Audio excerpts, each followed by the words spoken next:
ইসলামে পুরুষরা 4টা 5টা কেন বিয়ে করে? একজন পুরুষের ক্ষেত্রে 4টা বিবাহ করা যাবে, এই এখতিয়ার কি আমার বোনরা দিয়েছে কাউকে?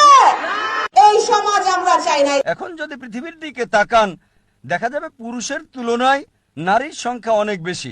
পৃথিবীর দিকে তাকিয়ে দেখেন, যদি শুধু নিউ ইয়র্কে দেখেন, পুরুষের তুলনায় 10 লক্ষ মহিলা বেশি। কেবল ইউএসএ-তে 7.8 মিলিয়ন মহিলা বেশি। ইউকেতে পুরুষের তুলনায় 4 মিলিয়ন মহিলা বেশি। জার্মানিতে পুরুষের তুলনায় 5 মিলিয়ন মহিলা বেশি। রাশিয়াতে পুরুষের চেয়ে 9 মিলিয়ন নারী বেশি। বোন, ধরুন আমি আপনার চিন্তার সাথে একমত হলাম, বললেন এক পুরুষ এক নারী।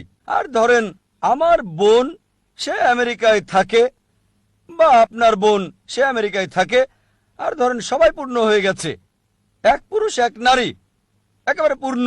তারপরও 7.4 মিলিয়ন নারী যারা জীবনসঙ্গী পাবে না। 7.8 মিলিয়ন নারীর জন্য এমন একজনকে বিয়ে করতে হবে যার আগে বিয়ে হয়েছে বা জনগণের সম্পদ হবে। হয়তো বলবেন ডক্টর জাকির নায়েক, জনগণের সম্পদ, এত কঠিন কথা বললেন।